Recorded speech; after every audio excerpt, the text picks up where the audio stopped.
ఈరోజు మనతో పాటు ప్రముఖ ఆయుర్వేదం డాక్టర్ గారు ఉన్నారు. సార్ నమస్కారం సార్. నమస్తే అండి. ఇప్పుడు ఈ జనరేషన్ పిల్లలు అంటే ఎక్కువగా ఏంటంటే వాళ్ళు ఈ శృంగారపరంగా కొద్దిగా ఇబ్బంది, అంటే మాకు కోరికలు ఉన్నాయి కానీ దానికి తగ్గట్టుగా ఎరక్షన్ లేదు మా హస్బెండ్ కనో లేదా అతనికి లేదని అతను స్టార్ట్ చేసినటువంటి మధ్యలో కొద్దిగా ఇబ్బంది అవుతుందని అలా చెప్తున్నాడండి.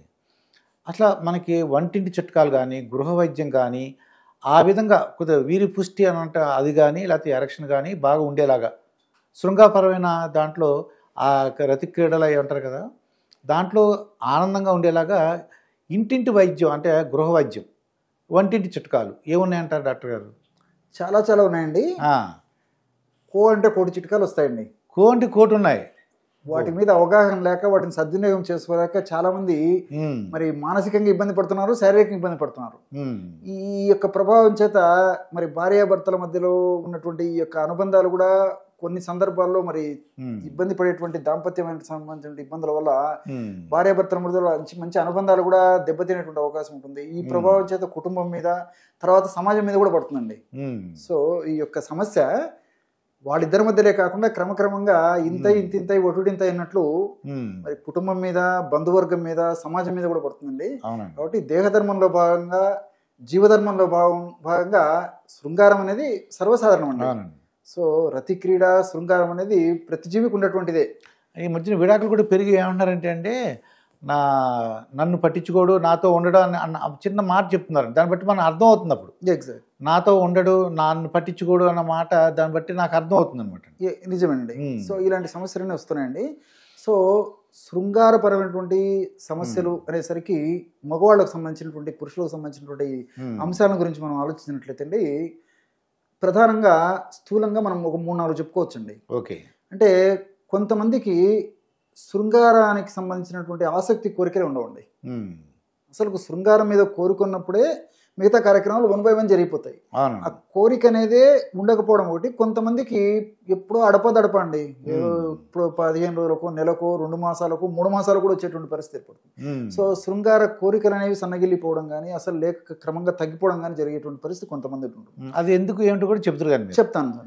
దాన్ని చెప్పే ముందు ఏంటంటే ముందు చిట్కాలు ముందు చెప్పేద్దామండి. చెప్తాను ఏంటి రెమెడీ సార్, అది కూడా చెప్తానండి. సో రెండవది ఏంటంటే అంగస్తంభన. కొంతమందికి ఏమవుతుందంటే శృంగారపరమైన కోరికలు ఉన్నప్పటికీ అంగస్తంభన, ఎరక్షన్ ఉన్నప్పుడే ఆ శృంగారంలో పాల్గొనేటువంటి పరిస్థితి ఏర్పడుతుంది అనమాట. కోరికలు ఉండి ఎరక్షన్ లేకపోయినా ప్రాబ్లం అయిపోతుంది. సో కొంతమందికి కోరికలు ఉన్నప్పటికీ ఎరక్షన్ ఉండదు, కొంతమందికి కోరికలు లేకపోవడం చేత ఎరక్షన్ లేకపోవడం జరుగుతుంటుంది. ఏది ఏమైనప్పటికీ వీరి అంగస్తంభన సమస్యలు కొంతమందికి ఉంటాయి. కొంతమందికి అంగస్తంభన అడపాదడప ఎప్పుడో ఒకసారి జరిగినా ఆశించిన స్థాయిలో గట్టిగా దృఢంగా ఉండేటువంటి పరిస్థితి ఉండదు. సో ఎప్పుడైతే అంగస్తంభన సరిగ్గా ఉండదో అప్పుడు భాగస్వామితో కలివేదానికి కూడా అవకాశం ఉండదండి. అంగప్రవేశం జరగకపోయేసరికి మరి చాలా నిరుత్సాహపడేటువంటి పరిస్థితి ఏర్పడుతుంది. ఆ దాంపత్య సుఖం కూడా ఇద్దరికి దొరకదు. సో మూడవది ఏంటంటే స్ఖలనం.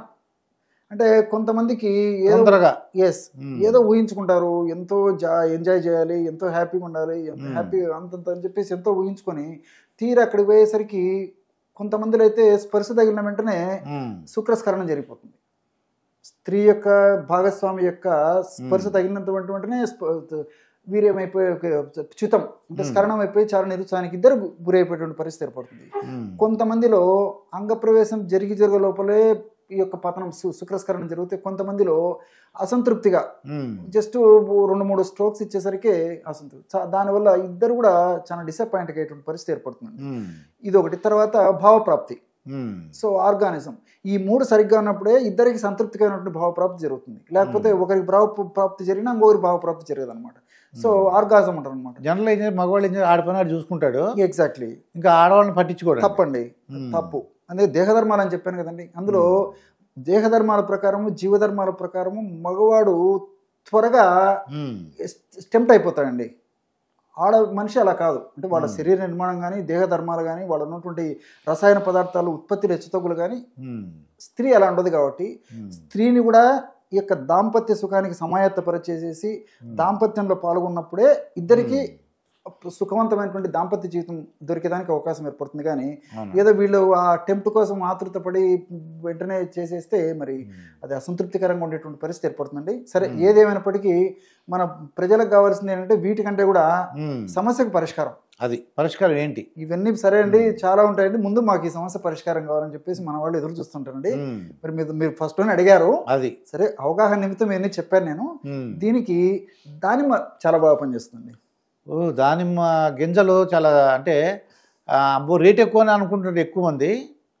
అయినా అది ఇట్లా రకరకాల మందులు వాడుకొని సైడ్ ఎఫెక్ట్స్ వచ్చి ఇబ్బంది పడేటువంటి పరిస్థితి దానికంటే కూడా ఈ దానిమ్మ వాడుకోవడం చాలా మంచిదండి. ఎలా అంటే దానికి డైరెక్ట్ తినేటివి అంటారా? ఏదేదో ఖర్చు పెట్టుకుంటుంటారండి. సినిమాలో ఖర్చు పెట్టుకుంటారు, లగ్జరీ ఖర్చు పెడుతుంటారు, టూర్లో ఖర్చు పెడుతుంటారు. మరి ఫుడ్ కూడా రకరకాల ఫాస్ట్ ఫుడ్, జంక్ ఫుడ్స్ ఖర్చు పెడుతుంటారు, బర్త్డే ఖర్చు పెడుతుంటారు, ఇన్ని ఖర్చు పెట్టుకుంటున్నారు. మరి దీనికి మరి ఆరోగ్యం కోసము దంపతులు బాగా సుఖంగా ఉండేదాని కోసం ఖర్చు పెట్టడంలో తప్పే ఉందండి. వేరు వేరు లక్షలు కాదు. అంటే ఇద్దరు వైఫ్ అండ్ హస్బెండ్ తింటే మంచిది అంటారా, లేకపోతే ఓన్లీ హస్బెండ్? ఓన్లీ హస్బెండ్ అండి. దానిమ్మ గింజలు, దానిమ్మ రసం అండి. దాదాపు 200 ml 250 ml దానిమ్మ రసం రోజు ఒక్క పూట, ఉదయం పూట కానీ సాయంత్రం పూట కానీ రెగ్యులర్గా వాడుకోవడం వల్ల మంచి ఇంప్రూవ్మెంట్ వచ్చేస్తుందండి. దీనివల్ల ఏం చేస్తుందంటే టెస్టోస్టెరాన్ అనేటువంటి హార్మోన్ కూడా పెరిగిపోతుందండి. మగవాళ్ళకి ఎప్పుడైతే టెస్టోస్టెరాన్ హార్మోన్ పెరిగిపోతుందో ఈ యొక్క లక్షణాలన్నీ తగ్గిపోతాయి. స్తంభన విషయంలో కానీ, కోరికల విషయంలో కానీ. సో అవన్నీ కూడా కంట్రోల్ అయిపోతాయండి.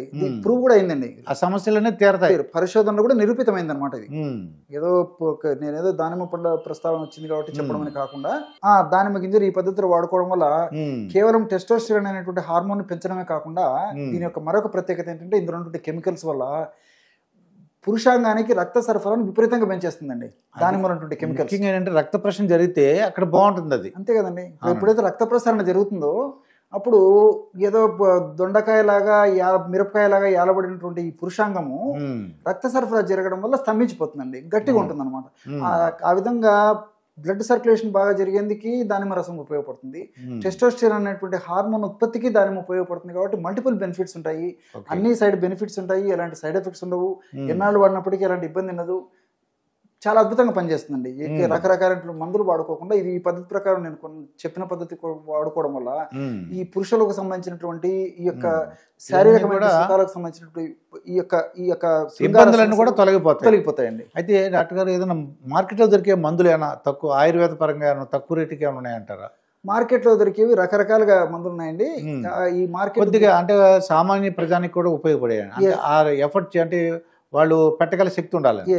సర్వసాధారణంగా వాడే మందులు వచ్చేసి ఇప్పుడు అశ్వగంధ చూర్ణం వాడుతుంటారండి జనరల్ గా. అశ్వగంధ చూర్ణము, తర్వాత ఈ కపికచ్చు చూర్ణం అండి, దూలగొండి విత్తనాల చూర్ణం దొరుకుతుంది, కపికచ్చు చూర్ణం అంటారు అనమాట. సో అశ్వగంధ చూర్ణం ఒక 50 గ్రాములు, కపికచ్చు చూర్ణం ఒక 50 గ్రాములు తెచ్చుకోవడం కలుపుకోవడమేనండి.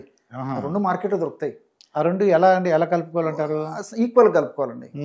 కలుపుకొని ఒక రోజు ఒక్కసారి అయితే 1 టీ స్పూన్ అండి మిల్క్ లో కలుపుకొని రాత్రిపూట తాగాలి.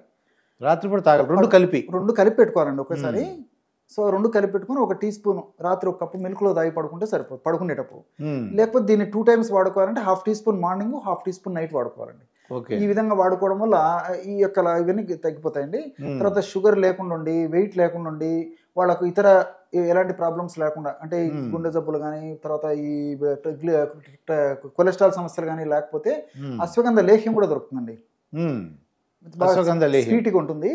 అశ్వగంధ లేహ్యం కూడా ఉదయం 1 చెంచా, రాత్రి 1 చెంచా చప్పరి చేసి పాలు తాగినా కానీ చాలా బాగా పనిచేస్తుంది, చాలా బాగా పనిచేస్తుంది. బట్ ఏంటంటే ప్రామాణిక కంపెనీ వాళ్ళు తయారు చేసేటువంటి ఇలాంటి మెడిసిన్స్ మనం విచారించి, వైద్య నిపుణులను సంప్రదించి విచారించి తీసుకోవడం మంచిదండి.